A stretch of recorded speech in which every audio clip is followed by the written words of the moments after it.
Pourquoi mon ex m'a bloqué sur les réseaux sociaux? Aujourd'hui, tu te retrouves dans un cas de figure où ton ex t'a bloqué soudainement, finalement, sur les réseaux sociaux, tu t'y attendais pas vraiment. Et bah, ça t'interroge parce que tu te demandes si s'est passé quelque chose que tu ne devais pas savoir. Tu te demandes si finalement c'est pas encore plus grave, du coup, ce qui va se passer entre vous depuis la rupture. C'est-à-dire que bah, ça prouverait qu'en fait, non seulement rien ne va s'arranger, mais ça va même peut-être encore s'aggraver. En résumé, tu es plein d'interrogations et tu te fais beaucoup de soucis quant à tes chances de faire revenir ton ex.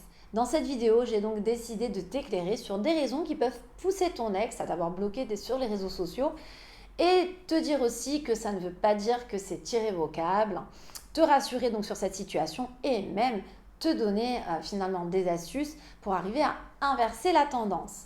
Justement, en complément de cette vidéo, quand tu l'auras terminée, je t'ai laissé la possibilité d'avoir accès à un mail dans lequel je te donne 4 messages qui vont te permettre de reprendre contact avec ton ex.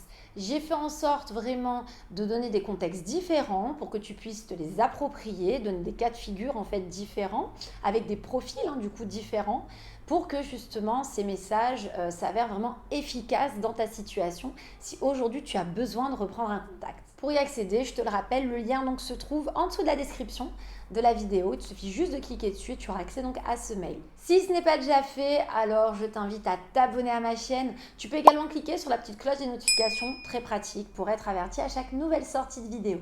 Alors pourquoi ton ex t'aurait bloqué sur les réseaux sociaux? Premièrement, parce que ton ex peut penser que tu es trop curieux ou trop curieuse. Peut-être à tort. Moi, ça m'arrive dans mes coachings personnalisés que le coaché me rapporte des choses qui ne laissent pas penser en fait qu'il ait été trop intrusif.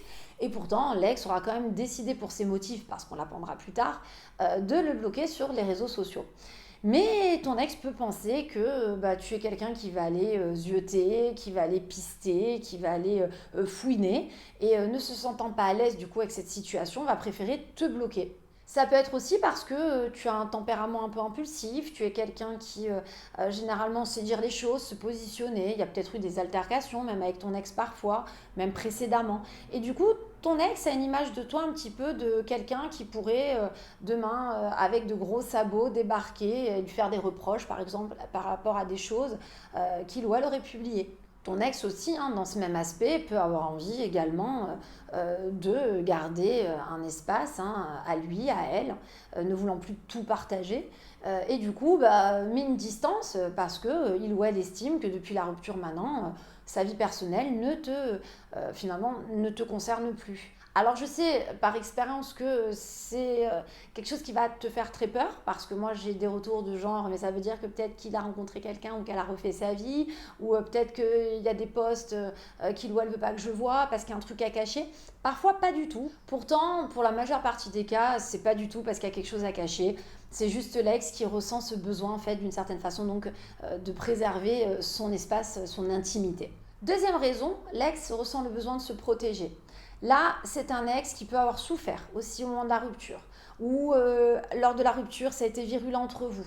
Ça a été compliqué, ça s'est pas bien passé et l'ex a comme un besoin de grande prise de recul, de recentrage personnel et décide du coup de te bloquer sur les réseaux sociaux parce que pas de son, pas d'image. Tu l'as aussi à l'inverse. Il y a des ex qui vont décider de te bloquer partout, mais aussi parce qu'ils ne veulent pas être tentés d'aller regarder les tiens aussi de réseau. Donc ils préfèrent tout bloquer pour arriver vraiment à se recentrer sur eux. Et comme je dis, pas de son, pas d'image. Mais c'est intéressant de voir que ça peut être dans les deux cas de figure finalement.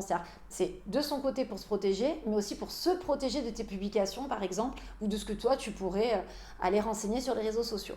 En fait, l'ex ressent comme être parasité lorsqu'il va y avoir des publications de ton côté et peut aussi avoir la sensation de ne plus être spontané, de ne plus pouvoir être naturel sur ces publications, ces posts, en sachant que toi derrière tu peux les regarder.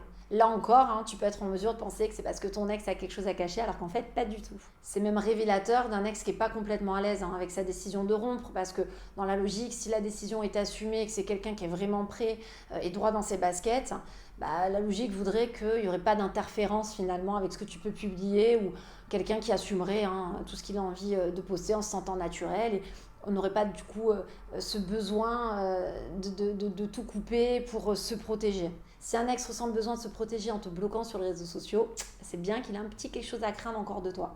La troisième raison également pour qu'un ex décide de te bloquer du jour au lendemain, un pied de nez. Et oui, souvent vous y pensez pas, et pourtant moi je l'ai souvent en coaching. Un pied de nez, c'est-à-dire que ton ex, en fait, c'est un peu punitif. C'est une façon de te piquer, une façon aussi de te montrer qu'il y a un ras-le-bol. Ça peut être aussi parce qu'il y a eu des conflits entre vous récemment. Ça peut être une façon de se dire bon, bah voilà, après tout, c'est un peu trop facile tout ce qui s'est passé. Là, de rester en contact, je vois que c'est quelqu'un qui comprend pas, qui ressasse tout le temps, qui est tout le temps derrière moi, qui me relance. Ça me prend la tête. Donc voilà, pied de nez, c'est punitif. Après tout, c'est de bonne guerre. Donc du coup, bah, je t'enlève de tous les réseaux sociaux. Le pied de nez aussi peut être punitif. C'est-à-dire que ton ex peut aussi se braquer, ça arrive, hein, des gens qui décident de rompre. Et pourtant, si toi tu vas bien, tu vas de l'avant, tu es super serviable, et ton ex, une petite piqûre à l'ego, et décide du coup de t'enlever des réseaux sociaux. Inconsciemment, du coup, c'est une façon peut-être un peu de te faire réagir, de voir ce que tu vas dire, de voir si tu vas t'engrainer, comment dire, en envoyant un message pour demander pourquoi sur les réseaux sociaux tu as été enlevé, est-ce qu'il ou elle a quelque chose à cacher. Bref, ça peut aussi être quelqu'un dans le pied de nez qui fait ça pour te provoquer, pour te titiller. Le pied de nez aussi, ça peut être quelqu'un qui le fait volontairement parce qu'il ou elle est agacé, mais qui aussi veut te tester derrière, dans ta réaction, ta façon d'être.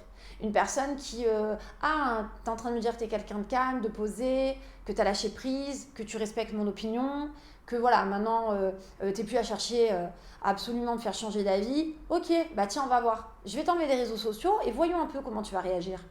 Je l'ai également énormément en coaching, ce cas de figure. C'est pour ça que, quels que soient les cas de figure de toute façon d'un ex qui te bloque, qui te reconnaît là-dedans, il faut que tu prennes du recul et que tu comprennes que ça ne sert à rien de paniquer, de demander des comptes, de rentrer tout de suite finalement en contact avec ton ex à ce sujet parce que tu fais l'inverse de ce que ton ex propose. Un ex qui te bloque sur les réseaux sociaux, c'est un ex qui donc ne veut pas de contact à ce moment-là. Il faut le respecter, il faut prendre un peu de recul et attendre. Pourquoi ? Parce que très souvent, comme j'évoque dans une autre vidéo, très souvent, il y a beaucoup de cas de figure où l'ex peut aussi être amené à te débloquer naturellement. Au fil d'une semaine, 2 semaines, voilà, il y en a vraiment où ça se remet quand même en place. Donc finalement, tout ce qui va être surenchère, ça ne vaut pas le coup. C'est pour ça d'ailleurs dans cette vidéo, je parle de ces cas de figure pour te rassurer aussi sur le fait que ça ne veut pas dire que ton ex a refait sa vie ou veut parler avec quelqu'un parce que je sais que c'est ça qui peut te faire monter au créneau et te faire des erreurs justement. Tu peux aussi partir du principe que ton ex a donc besoin de se recentrer, ton ex veut mettre de la distance, ton ex est mal à l'aise avec la situation, que tu puisses voir un petit peu ce qui se passe parce que tu pourrais mal interpréter des choses. Alors justement, il n'y a rien à interpréter, mais voilà, ton ex se méfie de toi en fait d'une certaine façon. Bref, tu vois, une multitude de choses où si tu prends du recul, ça ne vaut pas le coup de t'angoisser et de faire de la surenchère. Ça vaut le coup plus finalement de faire comme si tu n'avais rien vu, de te comporter normalement, surtout si en parallèle vous avez la chance d'avoir quand même des nouvelles ou voilà, vous arrivez à vous parler de temps à autre et de laisser un petit peu couler les raisons pour lesquelles finalement ton ex t'aurait bloqué sur les réseaux sociaux du jour au lendemain. Et j'insiste aussi sur le point que ce n'est pas parce qu'aujourd'hui ton ex décide de te bloquer sur les réseaux sociaux que ça empêche finalement que vous continuez à discuter par la suite ensemble ou qu'il te débloque. C'est pour ça que dans le cas où vraiment tu ne sais plus comment agir, là le temps passe et tu as la sensation qu'il faut que tu retournes, tu reprennes des nouvelles, tu rentres en contact, alors je t'offre la possibilité d'avoir accès à un mail. C'est complètement gratuit, hein, mais c'est très condensé, c'est bien fait, dans lequel je t'ai livré en fonction des cas, comme ça tu peux bien t'approprier mes conseils. 4 tournures de messages, c'est 4 messages très complets, tu vas voir, que tu vas pouvoir t'approprier pour tenter justement de relancer une dynamique d'échange avec ton ex si vos contacts sont rompus. Donc il suffit juste de cliquer sur le lien que j'ai laissé en dessous de la description de cette vidéo pour avoir accès à ce mail. Si cette vidéo t'a plu, pense au petit like d'encouragement. Tu peux également t'abonner à ma chaîne, c'est pas déjà fait, pour les conseils à venir. Tu peux également cliquer sur la petite cloche de notification, c'est ultra pratique parce qu'à chaque nouvelle sortie de vidéo, tu seras averti. En attendant, je te dis à très bientôt pour la suite de toutes mes vidéos.